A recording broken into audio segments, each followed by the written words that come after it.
Hey, everybody, welcome to another episode of Retireholics, but not just any episode. Let me remind you all how this works. Remember, this is the second Thursday of the month, and this is where we will do a specialty experimental show format. In January, we did the conspiracy show. We dove deep into BlackRock and all that goes on there. In February, we did the topic randomizer show. You remember that?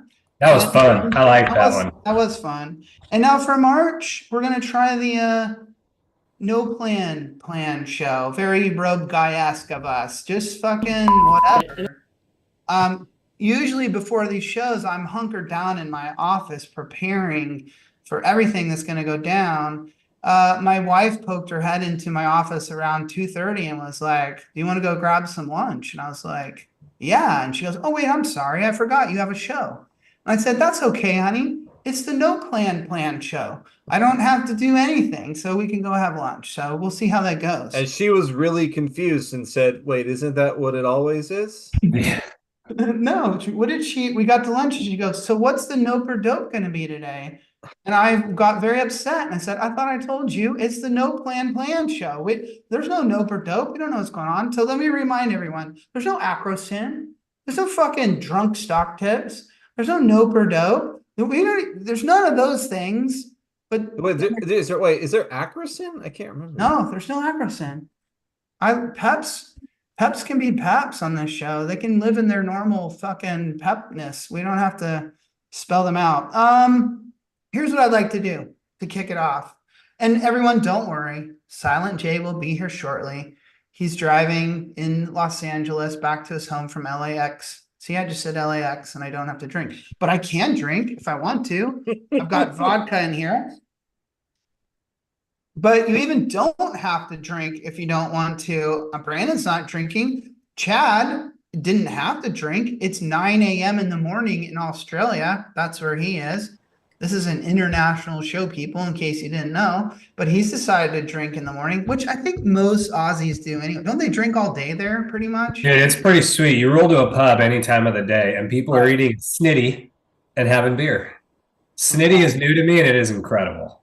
I'm a little worried. JD. Oh yeah, I was just about to say he's gonna be like an exchange student. They come back and he's gonna be cultured and he's gonna he's gonna adopt all the ways of Australia. Here we go. We have a point system every day of who is the most Australian in the family, and you get points throughout the day when you do something that really shows you're getting into the local spirit. So I got my ass kicked by Jay yesterday. Speaking of points.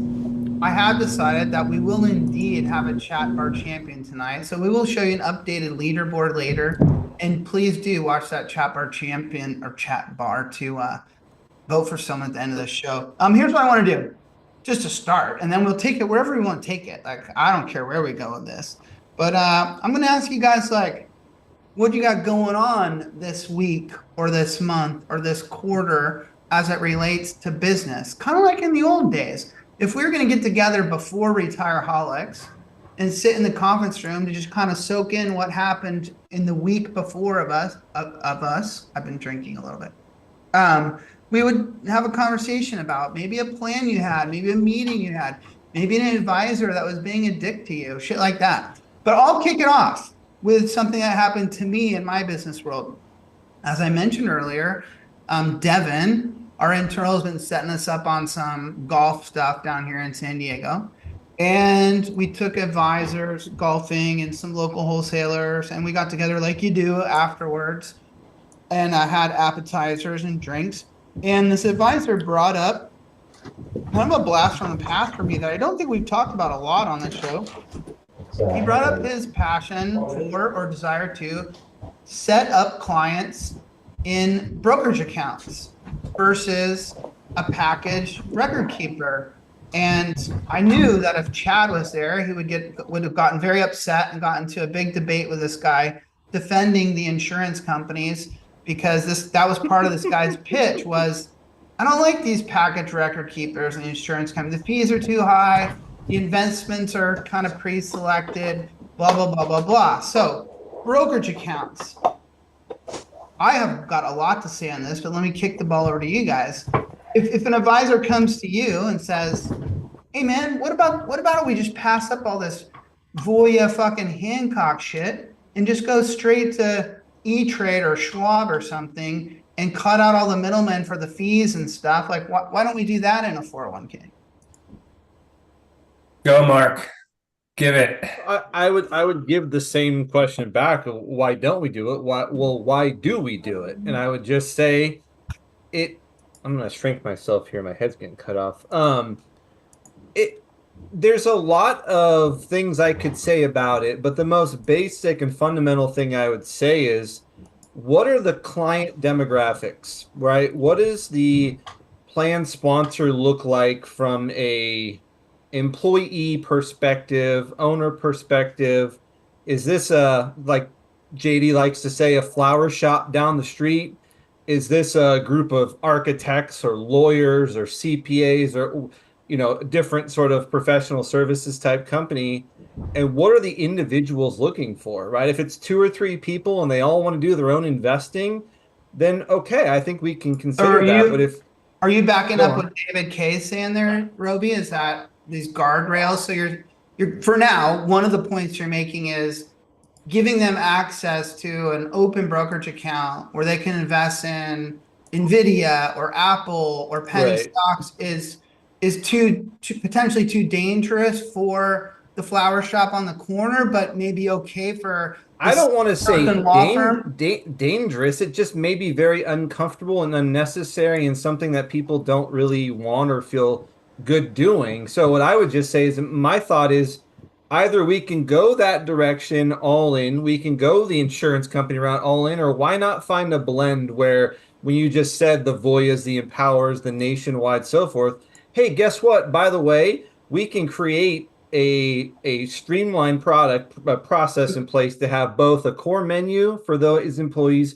who don't want to pick stocks, and we have access to a brokerage window through some technology bridge with the Recordkeeper. Well, I'll tell you why. Maybe Chad wants to jump on this kind of fee kind of thing here. My answer to you would be, the reason why I want to do it is, if I'm a 6-person firm, or I'll extend out a 15-person firm, or even a 20-person smally held kind of family business where everyone's kind of right there in the same office space or whatever, what I'm trying to do is cut down on costs and lower the overall fees of my program. And so maybe what I'm saying is, I don't need the services or the tools of a large package record keeper. I would prefer to just go it alone and give my employees access to investments and then lower the fees. What's your typical record keeper fee going to be on a $3 million plan or a $2 million plan? Like 40 to 50 bips or something? Don't even go bips. If we're having this conversation, go flat bill. And flat bill on that's going to be, I mean, if you're going to let them use their fixed, or say it's going to be $4,000. I don't know how many. Can I have fun though then, Chad? Can I have fun and say, what if I'm looking at this as this? That's what this advisor was talking about. What if after golf, what if I'm looking at this as a sales opportunity, so I can walk into a $2 million Voya plan, or whomever, I'm not picking on you, Voya, and I can say, hey, looks like your all-in cost here is, close to 1%. I'd like to show you a new option. And I'm thinking, hey, you're a 20-person firm. Maybe you don't need all the services of this package record keeper. What if I told you we could save you, now I can say it, Chad, 40 to 50 basis points by moving over into just a brokerage account, by giving you open architecture. You can invest in whatever you want to invest in. Okay. And they say to me, well, what am I going to lose, JD? And I'm like, well, no one's going to come and roll your plan. And they're like, okay, I don't give a fuck about that. And you're like, well, you may not have all the bells and whistles at the website of all the stuff you need to do. Well, I don't give a fuck about that. We maybe don't have like stuffers to put in your payroll envelopes to promote like asset allocation or whatever. Like, what are they going to lose? And then why is that not a sexy thing? And Chad, why can I not then say, I'm saving you 50 basis points? So let's talk the reality of that, because all of those things, yes, you can say, but we've seen dozens, hundreds of these, however many you want to say, over the last course of 15 years. How many of them are actually saving 50 basis points if you were to take into account rate of return? Wow, and I would say none of them. This is like a political show. This is like Fox. The vast majority of these plans that we sniff out, cash. They're in money market. They're in cash or money market. They've never had a rate of return. We're doing a couple right now because Future Plan, which would be one of my topics for throwing things out, is firing all their brokerage account clients. We're taking on a couple right now where these employees are buying C shares. They have no fucking clue. Right. They don't know that they should be in an institutionalized share class. And so they're out there just looking up different funds and choosing to invest with no guidance. And what did that client do? They cut out the financial advisor. So maybe they would be a stopgap in that. Okay, but let me go back to my thing of I'm the advisor who's going to sell this, all right? Okay. But what are you going to charge, JD? But I'm a good advisor. And what are you going to charge? So let's say it's a $2 million plan. I'm normally would have charged 50 bips because I want 10K a year. So in this brokerage account thing, I'm going to bill my client $10,000 a year, again, $25,000 a quarter. And I'm going to go in for those 20 people. And I'm going to make sure, Chad, that they understand what they have access to. I'm going to monitor those accounts, make sure that there's not heavy ones in cash. I'm going to sit down with the clerical staff and the people and have an education meeting. This is what I do. And by doing that, I can charge my 10 grand as a billable fee, and I can offer investments for next to nothing and save my client 50. So let's walk that down in reality now, because you would have charged 50 basis points of your 10 grand when working with Avoya, which would have made your life as an advisor much easier. So you've cut into your margin now of profitability by keeping the same revenue amount and taking on additional work. If you're going in and you're helping them pick and select, you're providing advice. If you're setting up a core menu, like there was mentioned in the chat bar, if you're trying to say like, hey, these are good investments to choose from, now you've created a DIA and you have to create disclosures for those DIAs. Like you've added a shit ton of work, cut down. And why would that be good for an advisor practice? David K, come on. You've been in this business long enough to not make stupid comments like that. You can charge basis points on a brokerage account. You can't wrap it in, but you can charge basis points. You can charge it, yeah. I hear you, but isn't it true that was at least pretty common to charge 50 basis points, have it be with a package record keeper, and then also still feel like my job was to go and educate the staff at times and like walk them. So why is that any different? I'm just trying to make sure that they know what they have access to, and I'm looking over a 20-person firm. It seems like a reasonable way for me to go.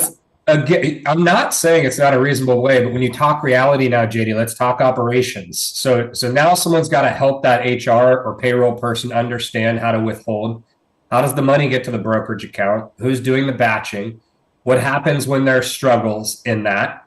All of that ends up falling onto the advisor's shoulders if the advisor is pitching this and bringing it in. That makes shit difficult for the advisor. And there's no other group to turn to and be like, hey, help me out with this. Clean this up, fix this, ask questions to. The advisor's on an island. I need to be the advocate for that, but we'll wrap this and move on to a topic of your guys' choice. Actually, I'd like to touch on the census thing really quickly, the Schwab PCRA census thing before we go. But after you've made this defense of it, Chad, and maybe, I don't know, maybe Justin came in late, he wants to chime in, or Roby here, but you can say that it's not a crazy strategy.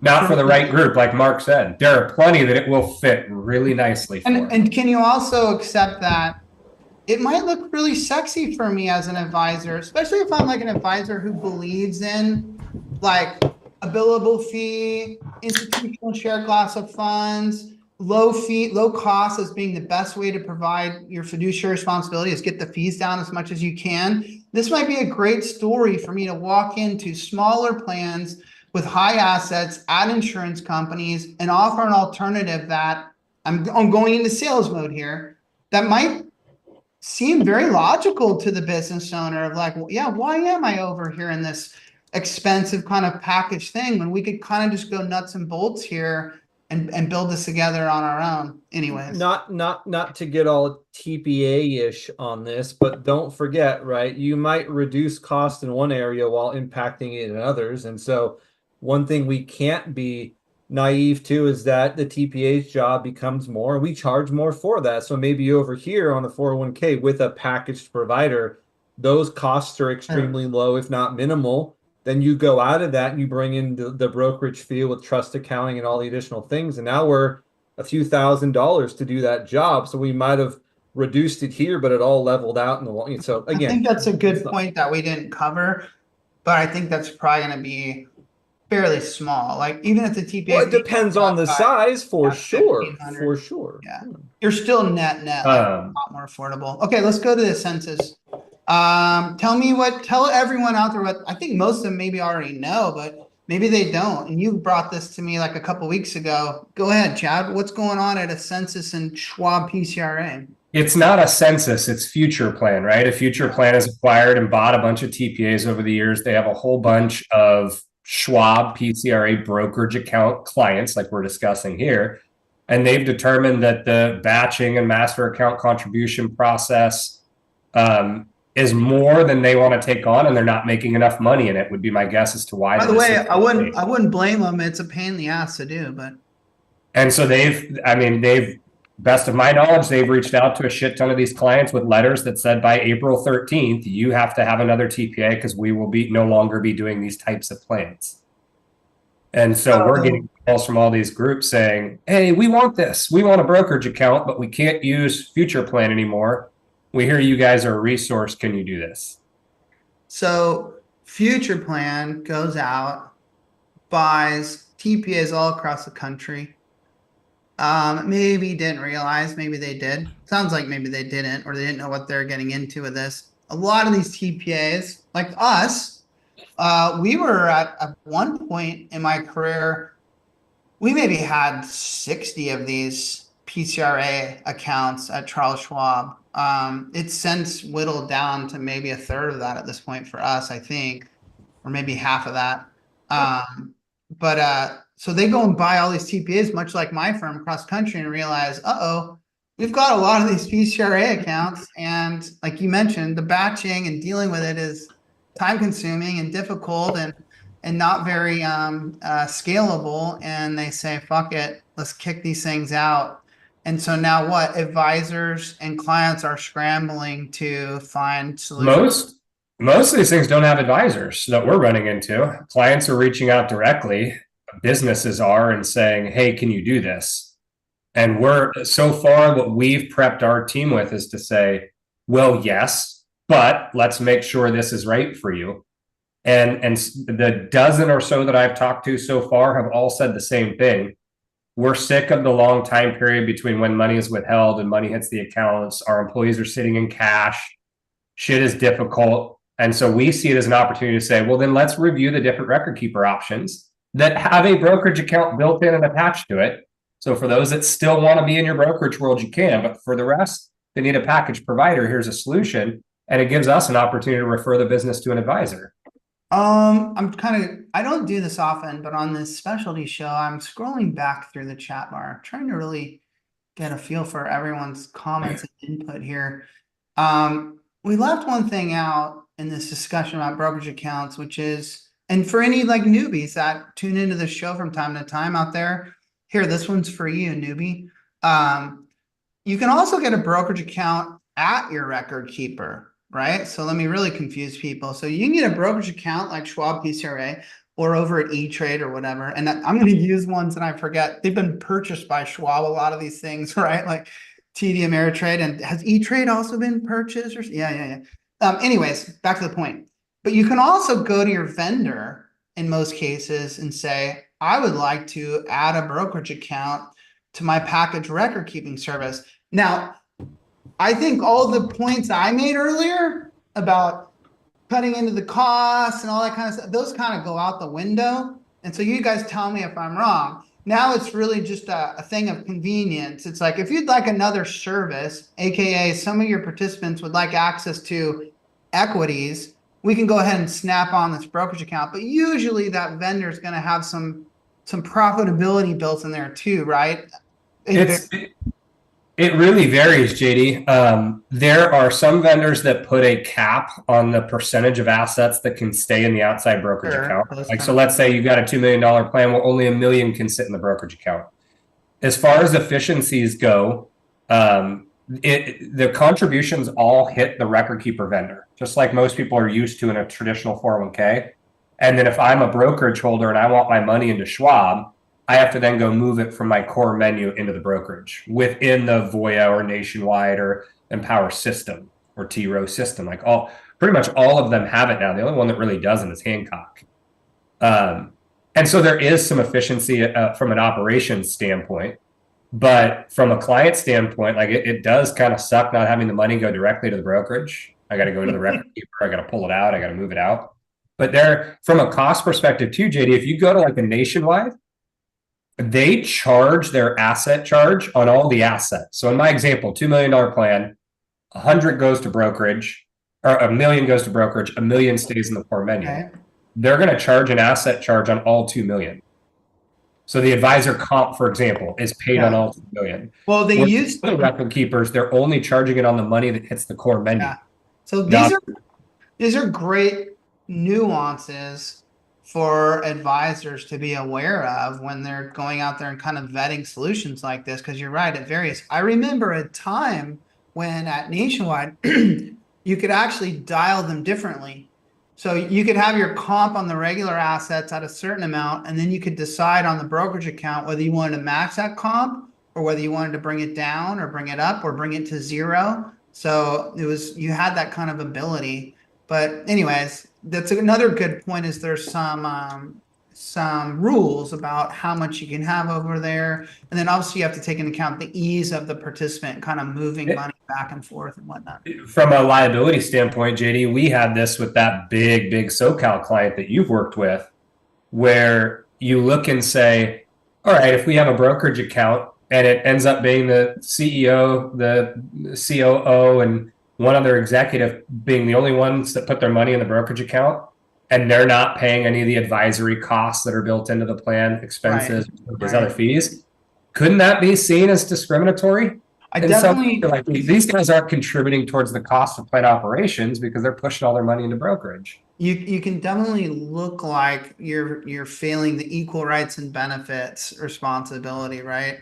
I always feel like that in smaller plans. I hate to see a little plan where, and I'm not even talking about their brokerage account being with the record keeper, but I've had little clients where they're at, say, like Principal or something, and then they've got a brokerage account outside of that. So the TPA is kind of marrying together the two data, and the only people that are on the brokerage account are like the big wigs.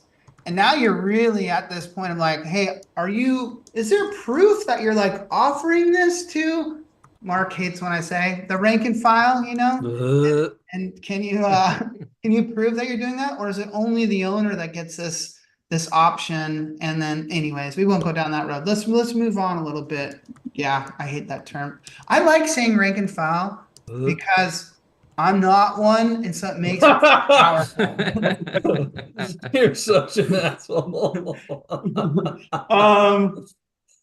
How about I don't even really know what that means. If you guys could think about another kind of topic that you've ran into recently, client experience, whatever, get that ready. And I'll kind of throw in something fun in between. What? I went to the Apple store yesterday to get a new laptop for my daughter. I noticed something that was very clear and apparent to me. And I don't know if anyone has experienced this out there in the chat bar or you guys. The Apple store I went to was 80%, no lie, no exaggeration. It was 80% old fuckers. Old people were in there, boomers. And I feel like they were flooding the Genius Bar, or they were over in the right. There was a class going on. There was a class going on where some guy was teaching them, and some dude had brought his tabletop Apple computer to the store because it had stickers on it and everything. And he was learning And I'm talking about boomers here, people. I feel like boomers are going to Apple stores to get taught how to use their shit on a regular basis. And I was blown away. Dude, they have full-blown classes for that at the Apple store. Like you can sign up.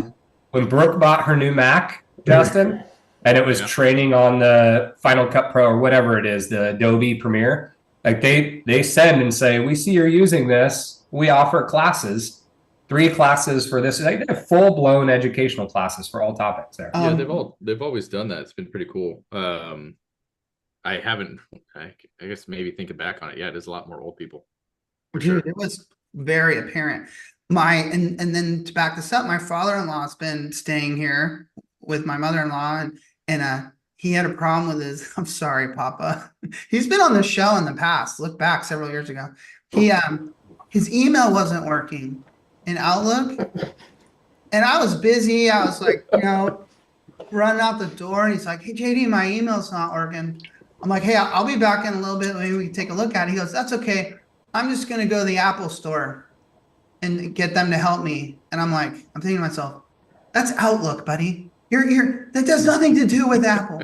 And then he went to the Apple store and he came back. I said, how did it go at the Apple store? And he goes, yeah, they told me that's not their thing. They don't. I'm like, yeah, well, okay. You didn't try to save him from that at all? I think I did. Oh no, my wife just walked by and looked at me. She heard me. You should have just sent him to Brandon. My father-in-law comes with questions and I just text Brandon, hey, can you tell him what computer to buy? Brandon's always so helpful. I thought that was pretty interesting. Okay, so any one of you guys. Real quick, No, people last are calling one. for the wheel. Should we make a little bit of a exception? No, these people Okay, does Hackler not pay attention? Second Attention, they're Tuesday, advising Justin. it. Second Tuesday. By the way, I Hackler, know.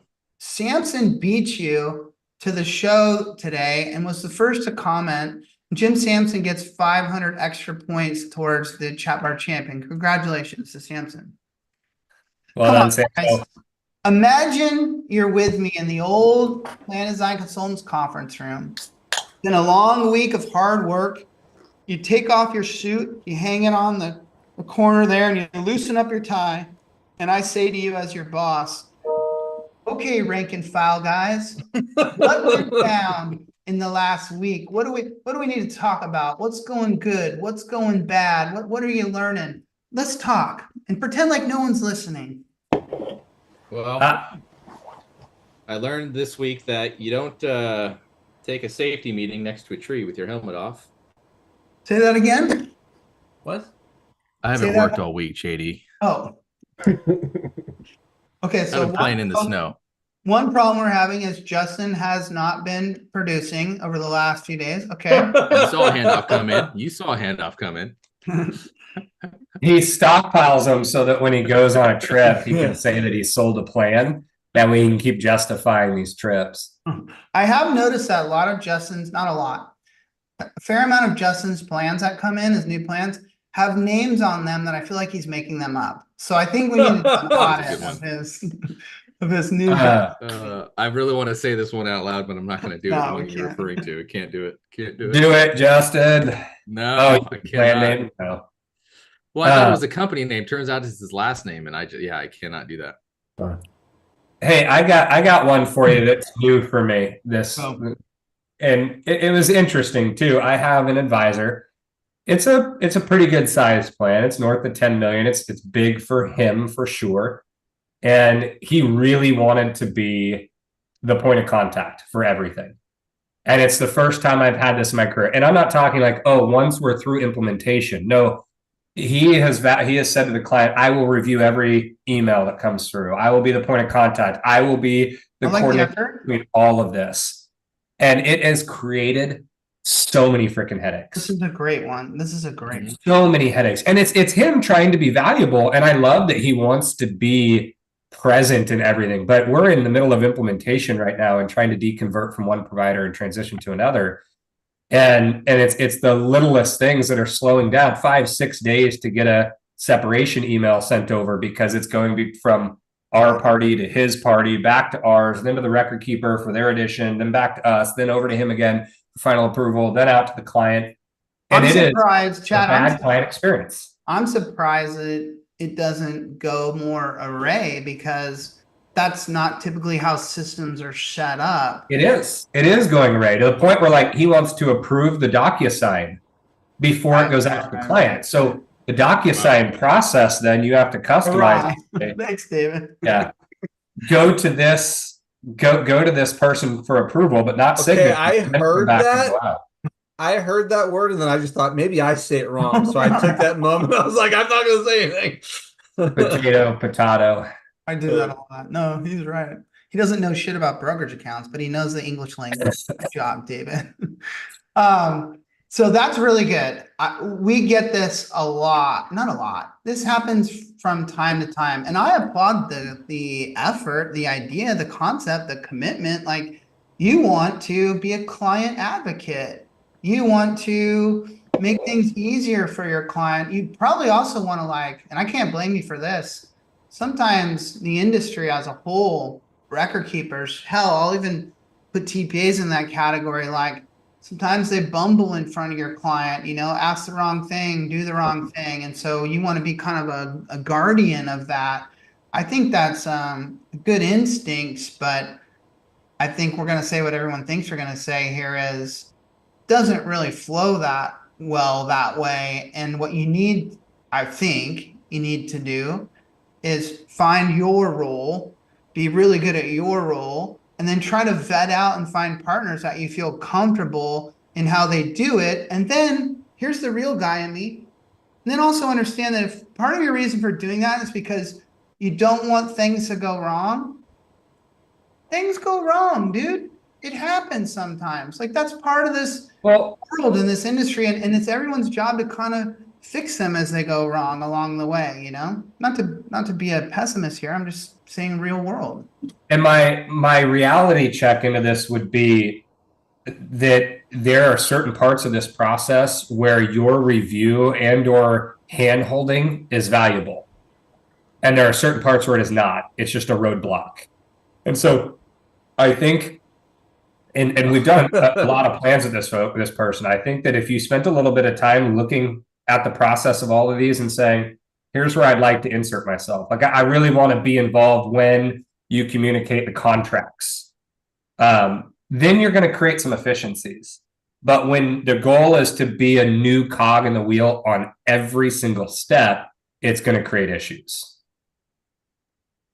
So I guess what I'm saying is my first experience in this is I would not recommend it. Yeah, I think the moral of the story here is find good partners, rely on them, and then do your part as best as you can. And things work out a lot better than that. And if they're not working, then you fix those spots. I would argue in today's day and age, I feel like installations and conversions go way better than they did 15 years ago. Mostly just because of technology and everything. Like, I remember showing up to enrollment meetings with 150 enrollment books, and the wrong fund list was inside of them or something. Yeah.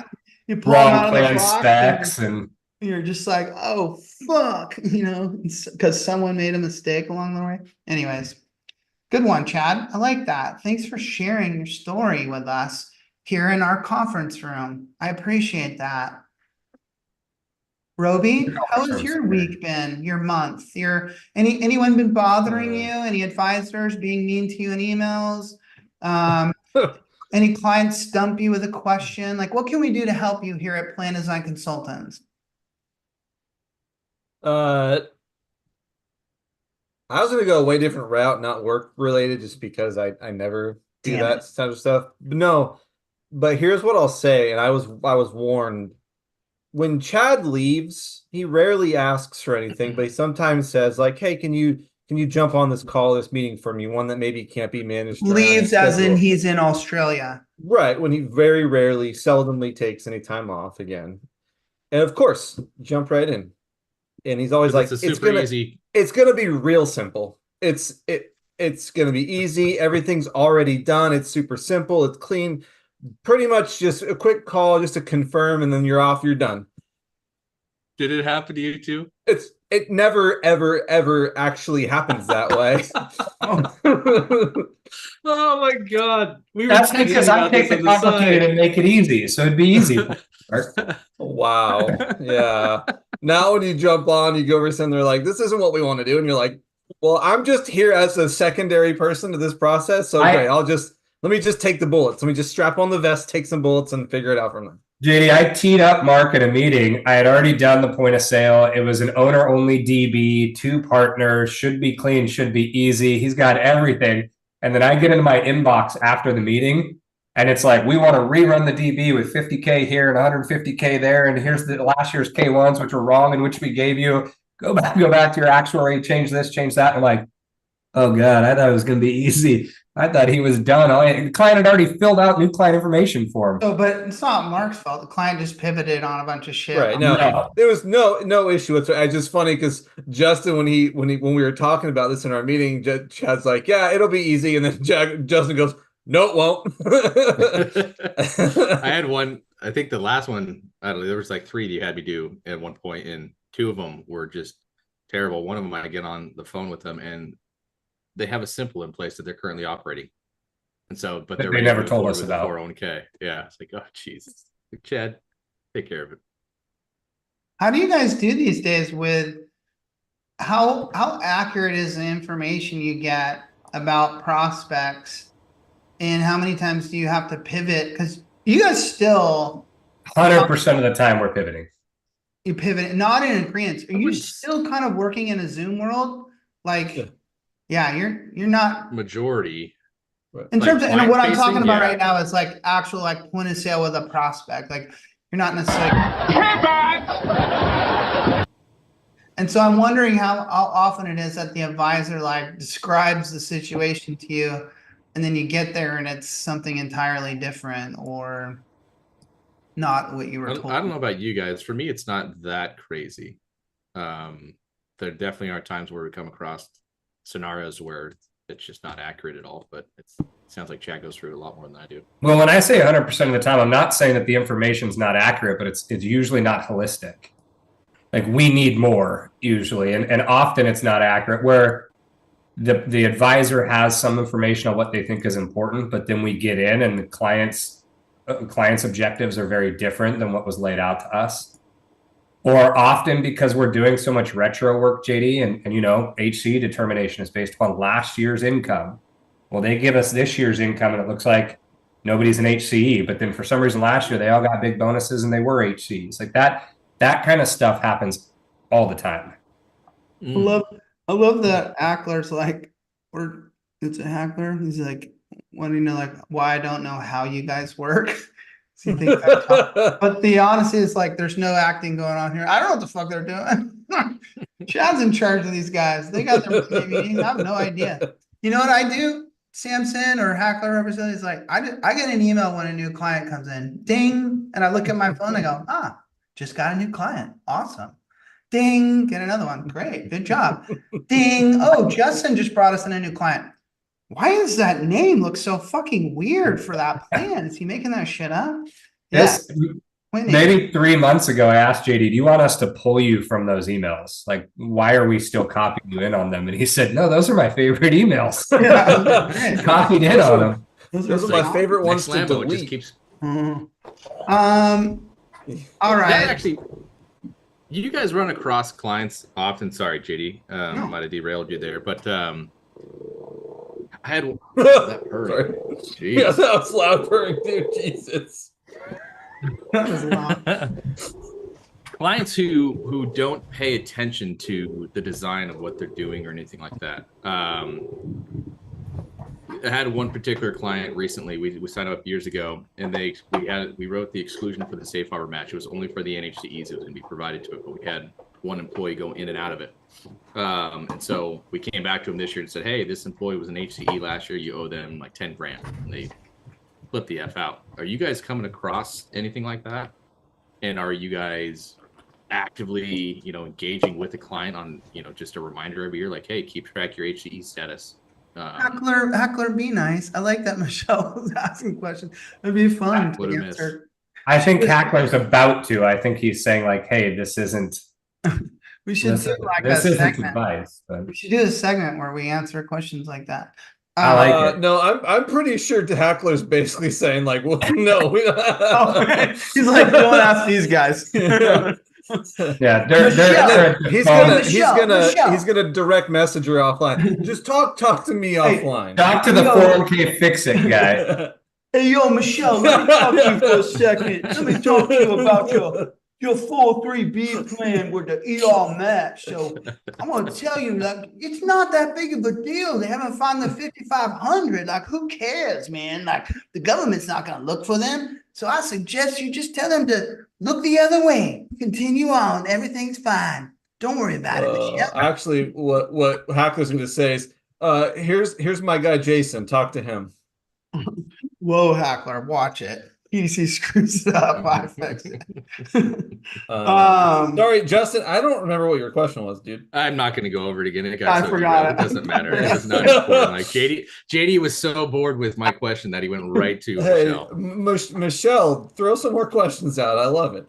I think what Justin's talking about is, and I'm going to turn into a prospecting thing. I used to tell advisors when you walk into a prospect, have a few questions about their provisions to ask them, like an existing plan. Like ask them like what their entry dates are, or the vesting schedule, or is there an excluded group, or you can pick a bunch of them. I'm sure Chad can give you some great ones to ask. And when they can't answer those questions, to me, it's a great moment in the meeting. Yeah. It's like, well, wait a second, how the fuck are you administering this plan on your end if you can't tell me what the entry date is? And I will tell you, as someone who sits in on a lot of fiduciary review meetings, I see problems unearth themselves years after, like where the client's running a plan that's not aligned with the document, and or the record keeper's doing something on their end that's not aligned with the document, and no one figures it out until years down the line. So it's a real deal, Justin, to your point. It happens all the time. Our clients typically understand all the nuances of the design that was laid out for them. One that I often ask, Jess, and for those listening, and this should be one that you throw in the hopper, I want to make sure that your plan provisions align with your employee handbook. And I mean, probably 60% of the time, their employee handbook, what they're handing out to employees, where they translated provisions from what was the original SPD over, is wrong. Changed. Like almost every time they've made amendments, something has changed, and they never update the employee handbook. And so, or vice versa, they change the employee handbook, but don't amend the IRS documents. And now you have this disconnect. That's a fun one for me. And I tell that to clients that we're onboarding too, is when we get through the doc design call, make sure you're updating your employee handbooks, whatever you're hiring out or handing out to new hires, not the SPD, but what you've written in your own verbiage. And here's the next. Never do. Here's the next problem: is you can train someone upon installation, and really kind of like dot your I's and cross your T's, and then there's turnover, and everyone knows it's like, so that person leaves 18 months down the line. And I'll be totally honest. I mean, for vendors and TPAs to be cognizant and run any kind of scalable business at any kind of size, and to be able to like realize like, oh, if you're even in the know, that someone at HR has been replaced, and now no one was trained them properly to execute on it, or someone trained them improperly. There you go. Bada bing, bada boom. Mistakes start happening. Then you got to fix them and clean them up down the line. So it's a real deal. It's definitely something that needs the attention of everyone. It makes me wonder in my specific situation, if even like, payroll vendors or whatnot automatically toggle that person over or not, or if it's this one thing to where it's like, hey, this person was an HCE last year, now they're an NHCE. On day one, we got to start giving them a match. I didn't follow you there. So in my particular situation, excluded HCEs from safe harbor match. Employee's been an NHCE this whole time. They become an HCE, and then all of a sudden they fall off from being an HCE again. Does the system recognize that automatically? Oh, dude, the first payroll. I find the TAC fucking up all the time All on the shit time. like that. And I almost don't blame them. I'm in a situation right now, which I can't really disclose, but where the record keeper is really fucked up on a nuance like that. And it's going to cost tens of thousands of dollars to fix it. And it's exactly what you're talking about, Justin. It's just a little nuance in their system that they hadn't corrected. Anyways, this is this to me, the optimist in me says this is what makes this industry so great for people that want to actually get into the weeds and understand the details, because they can provide immense amounts of value in these situations where kind of people who are just dabbling, it's going to be impossible for them to understand all these types of moving pieces that you're talking about. So kudos to the 401k Pro. And if you're someone out there who's trying to get in this business, learn all the details, because that's how you create value for your clients. I'm going to talk, it's not talking shit. I'm going to give you some news that I'm pretty sure has not hit the general like wires yet.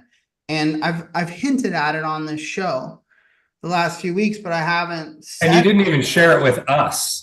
Right. It was like a month ago you hinted at it and you wouldn't even share with us. Well, there's two of them, and I'm gonna give one of them today. And hopefully I don't get in trouble for this, but if I do, whatever. Let me drink some vodka to get some courage. Anyone have any bets here? Are we for JD? Well, I'll just spill it out right now. I can't bet. I know what it is. It's an acquisition. No. It's a company going kaput. Oh, okay. So we had, I believe we had their CEO on the show, and we've also been had one of their people who's a close friend of the show, and there's other people I know that are connected to this company. But so if you remember, it's the UK backed Smart. So Smart is in the UK, and they kill it in what's a 401k plan over there. Oh. And specifically like a pooled employer plan. Well, they came over here and created Smart USA and had 200 plus million in, funding behind them. And they originally came to the market and were going to tackle pooled employer plans. And I was kind of questioning the CEO about kind of their model and the pricing. And I, in my assholeness, it was one of those shows where I said, and I've done this a couple of times to our guests, so I apologize. Not really. But I said, like, I don't see how this works out. Like, I don't understand how you're making enough money. Well, then they went and they pivoted. And then if you remember, we did some breaking news stuff on here where they were like going to partner with Trans Am or someone, and they were going to be the technology. Then they had bought Stadion, and we're doing all this stuff. Like, they really had pivoted from the original model, which I thought was to come in and kind of crush the pooled employer plan market. And then they started doing other things. And I said several times on the show, like, I don't get it. Like, I don't understand. And even Daniela got mad at me. Remember, I was telling, she didn't really get mad, but she had called me and was like, hey, what's going on? Anyways, they're done. They fired their entire staff, and Smart USA is no more. So I hate that people lose their jobs, but it kind of feels good to say, I told you so. Well, so Mark feels like with stock tips every week. Do you know any news from Daniela? Because she's obviously a sought after professional. She'll land on her feet for sure. She's a big woman. She knows she's a pro. But no, I haven't discussed this with her in any way. So, but she'll be fine. Yeah, she's an adult, is what he's saying, and a professional. Well, she was one of the industry pros, and I don't want to talk too much about her. I love her. She's great. But she was one of the industry pros that they had tapped. So she was a real 401k person that they had brought in. My concern is obviously not with her. She knows what she's fucking doing. My concern was these people coming in that didn't know what they were doing, trying to quote unquote disrupt our industry. And I'm thinking the whole time, like, fucking 1 + 1 = 2, bitches. Like, this doesn't make sense what you're doing. So anyways, they've gone under. Let me be clear. Smart, the company, it's not fucking gone under. They're crushing it over in Europe. Just the concept of coming here in the US, and I don't know how much of the $200 million they spent, but they had offices in Nashville and obviously it hired a lot of people. And so there you go. Marketing strategy, Hackler. Danielle will be fine. She'll figure out where she's going. I got another one for you. One of these disruptors that is also secretly laying off a bunch of people. But we'll save that one for our next show. Oh, come on. I have a question. When's our movie coming out? I told you it comes out in March of 2024. Scribble, scribble. April of 2024. Scribble, scribble. May of 2024. I'm just gonna keep asking until it comes out. How about managed accounts? I've seen some news. We don't do headlines on the show, but I've seen some articles recently about record keepers. Samson doesn't like Samson. Is there anything you do like, Samso? Hey, since this is the no plan show, and we're coming to the end here, why don't you kick in the chat bar something you'd like us? Yeah, thanks, Chad. There you go. Give us a topic. No, it's quick on managed accounts. I'm seeing record keepers starting to have press releases announcing that they have their own managed accounts coming to fruition. When I first understood managed accounts like 15 years ago, I was working with a vendor, Nationwide Financial came out with it. That was really my first exposure to it. And they had like 3 or 4 options that you could choose that were independent money managers. So you just select one. And then eventually they had their own.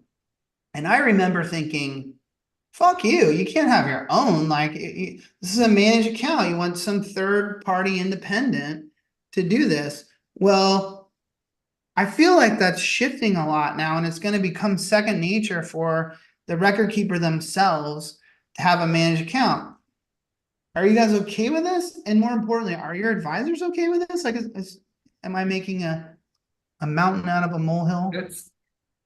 I'll comment first. When you had asked at the beginning of this for topics, I wrote down 3 of them.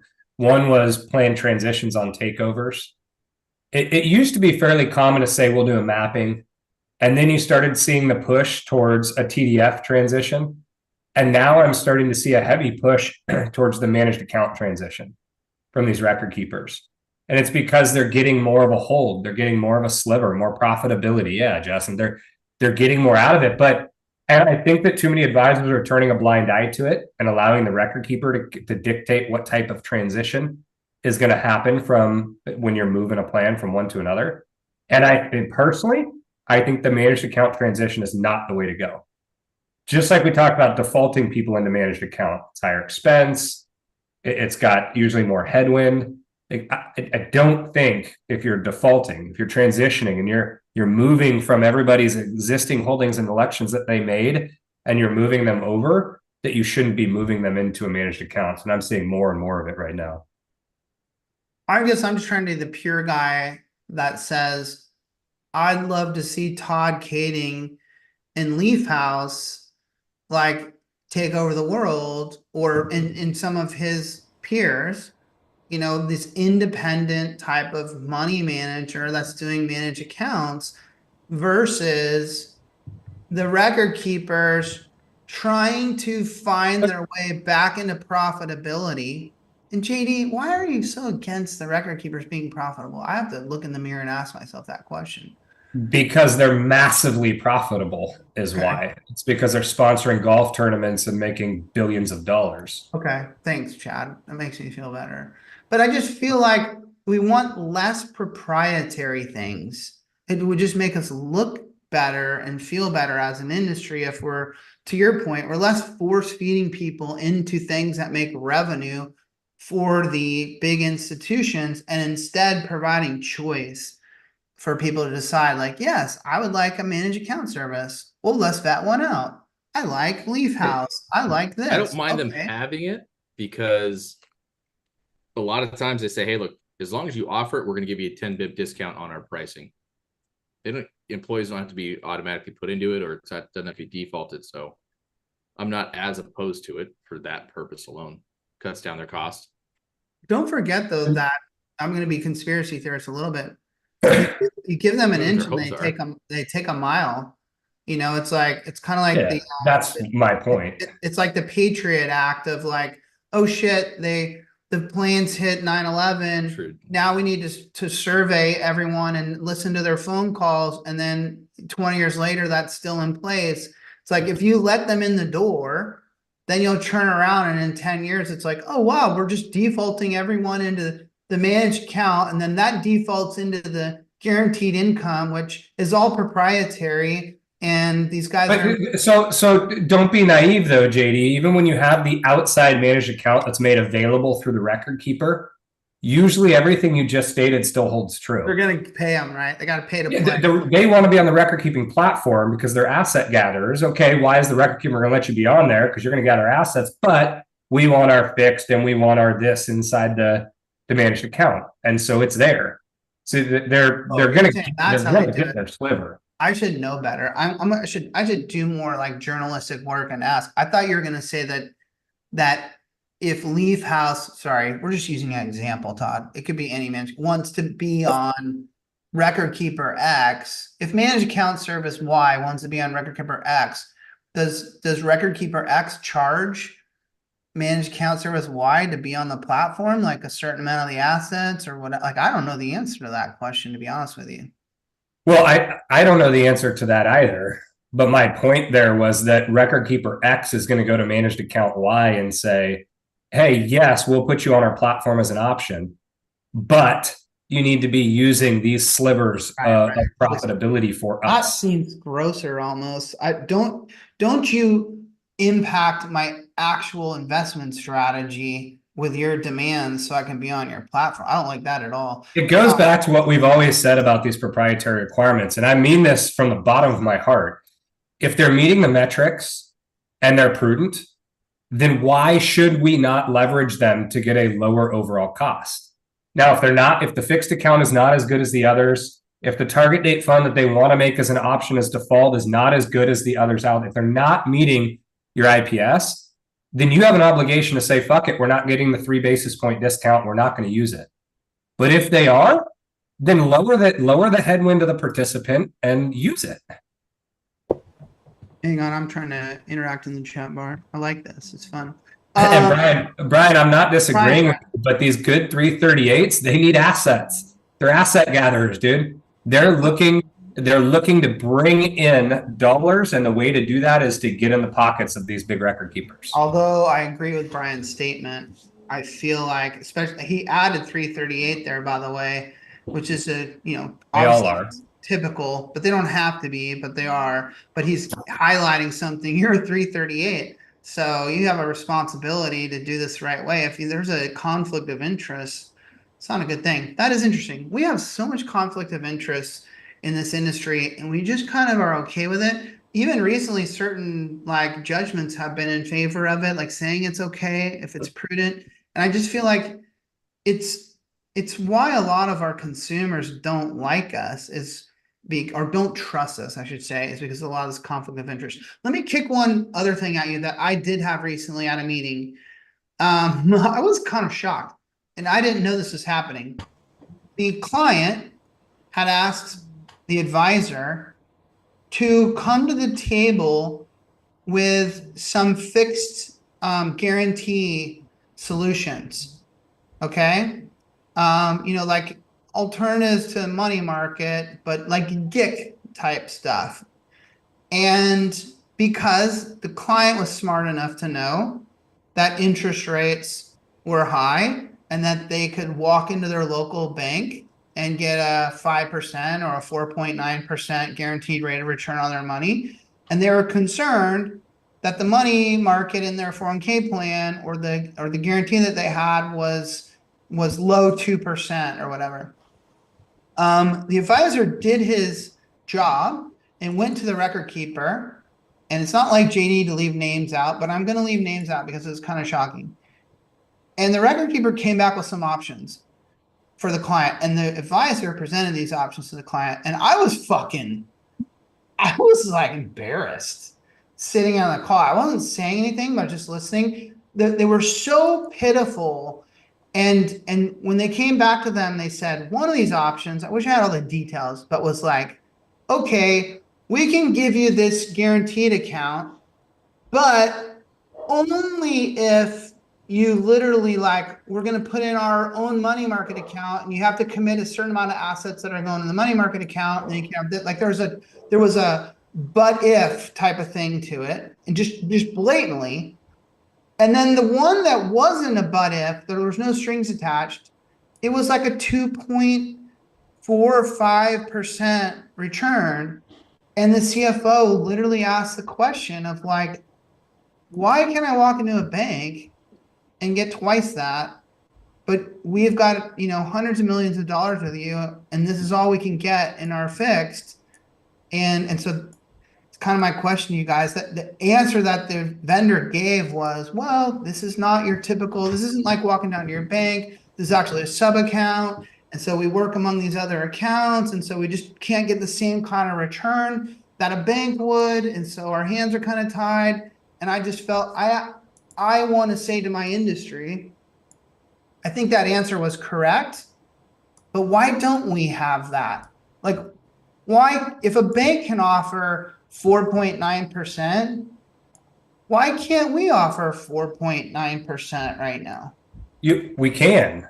And a lot of the record keepers have the ability to dial up that fixed spread, but what they do in return then is raise the asset charge. So when we request that was the option. They're going to raise the asset charge by 15 basis points or something. Sorry. Yeah, you're right. Because remember, they're always looking to make spread, right, JD? So if the rate of return out there with the bank is 4.9, they want to make 6.9. And the bank takes that money and goes and invests. They're going to raise the asset charge to make up the difference. Yeah, well, but you do understand the frustration of the client, right? For sure. This is a 401k plan. Let me throw another variable in that was not as prevalent when you were selling. When I got into this space, that is now, these wholesalers can also come in and be like, hey, I'm gonna have the fixed account be at 2%, and that gets them a higher payout in commission versus if they were to lower the spread. The same thing with the asset charge. Many of them can come in and be like, hey, I can increase my profitability with a 42 basis point asset charge, or I can sell this down at bare minimum, which would be a 34% asset charge. Do you know the analogy I would make there? The fees at Plan Design Consultants are $17.50 and $45 if you're in a revenue sharing product where we get 5 basis points. But I say to you, the sales team, but hey, if you can go out there and sell someone on 5,000 base and 200 per head, great. I'll give you guys some slush in between. Not a problem. That seems never once ever. Don't even put that in the atmosphere. Not only have you never said that to us, no, but we have stated pricing. Our advisors know it. We'll custom price as the plan gets larger, but we don't go out and adjust our pricing to create additional profitability for the sales. I know, but I feel like what you just explained is what some of these record keepers are doing, the wholesalers. Isn't that what you just said? So I was trying to give the analogy, fuck, that would be crazy. That's right. If we were doing that, but why is it okay for them to do that? Why? This is again this thing of trust, and I wasn't trying to be negative Nancy today. Why did Nancy get attached to negative? I know lots of very nice Nancys. I was just simply saying that we keep doing these things that create distrust. Agreed. Okay, should it be mistrust or distrust? Let me know. But that's not just our industry, by the way. Justin, think about working at Vail Resorts. Think about working at Alarming You. All of those companies, as sales guys, we had opportunity to create spread in what was charged. So it's not just the financial services, JD. We're good people. That scares the fuck out of me. That sentence you just said, the ability to create spread. As a consumer, I don't like that sentence. It's why, and even so, I'm going back in the day. I sold doors and windows for Lowe's when I was in junior college. And we absolutely had the ability to say like, oh, you're going to buy this Pella window. We'll do a markup. We can go to as low of a markup as 10%. We can go to as high as a markup of 23%. And I always went low, more sales. A lot of guys would sell 1/10 of what I did with huge markups. Okay. And just depending on who you ran into that day inside the Lowe's store, right? If I'm walking down the aisle and you talk to me, you're getting a different price than if you walk down the aisle and you talk to somebody else. We'll wrap it with this one, then do chat bar champion. When I want to get a vendor to quote me on something, I try to get them to quote me either through email or on the phone. Say example, like I want to get my windows cleaned on my house. I would need the quote. I've got this many windows. Give me the quote. Because if they come to my house and they see the 2 Lambos parked and the G-Wag and the fucking mansion, all of a sudden my price goes up by 10x, you know? And so that's that spread you're fucking talking about. So it even is bad for the rich people. We don't like the spread either, bro. All right. That's been a while. Chat bar champion. My vote for chat bar champion is a classic. And even though he even offended my company at times, I still respect his chat bar skills. The short wearing Will Hackler. Oh shit, is he number 1 on the leaderboard right now? That shouldn't matter. I should not factor. You can't take it back. I should not factor that into my choice. I should not factor. And I want you guys to understand that too. You do not vote for people because they've been winning all the time and because they're good. You fucking vote for the best of the best. Go. Chat, who's your vote? Mine's Samson. I had to comment too many times to Samson not to put him in the running. Samson. How did Brian get negative 205 points? You haven't seen this? Dude, yeah, don't tell Justin. Make him go do research on LinkedIn. It's funny though. He's Do your doing homework, Justin. Yeah. He created this himself. He's out there being a little bitch. Okay, all right. Okay, Samson, Hackler. Justin? Yeah, it was between those two, and I got to give the edge to Hack. Oh, you're gonna go For the double same votes for reasons. Hack. Okay. I got to Bobby? do it with those two. Yep.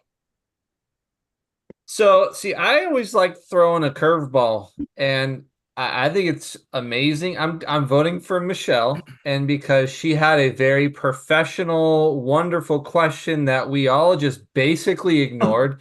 Although I'm almost for guaranteeing that Chad wrote her directly and was like, "Don't worry, I'll answer it because we're filming a show right now." We'll get your answer. I wrote on LinkedIn. I already wrote on LinkedIn. And then Will Hackler is going to try. Yeah, it's going to be great. It's going to be fun. So I'm voting for Michelle because she came into this thinking that the 5 of us sitting here were professional enough to answer her question, and that we politely did not, and we all laughed about it, and she's still here. So kudos to Michelle. Kudos to Michelle. Okay. I like that. Well, Brandon, you're the decision maker tonight.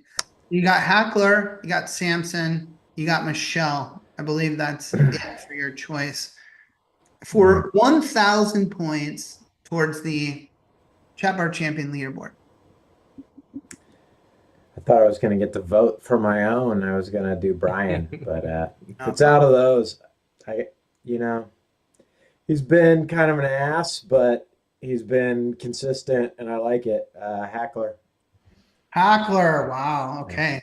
Taking a jump on the leaderboard, a significant jump. Congratulations, Will Hackler. Who knows? Maybe the prize is like Gucci shorts with or the something. Retireholics.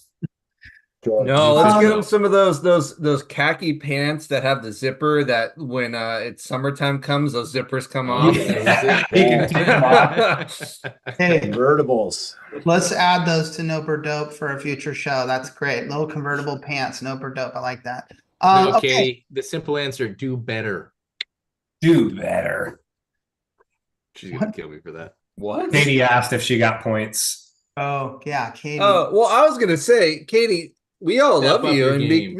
just because you show up doesn't mean you're guaranteed to win every time. You do get points for being nominated, though, and Katie. you were nominated, Katie. Katie, don't say the spacing is off on the graphics. 1,000 points is fire fucking money.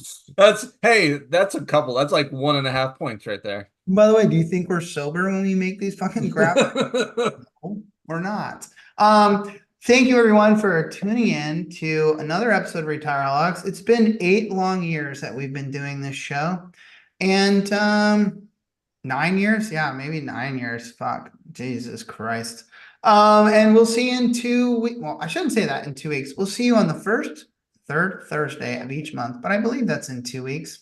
And we got a special guest. I believe it's the dude who was on our flashlight segment last show will be our special guest. What's the name of the company, Chad?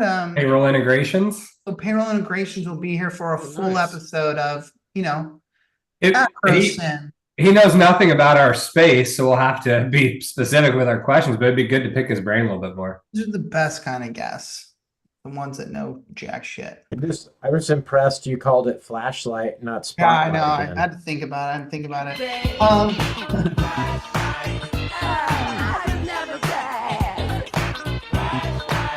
All right, I'm going to a fantasy baseball draft.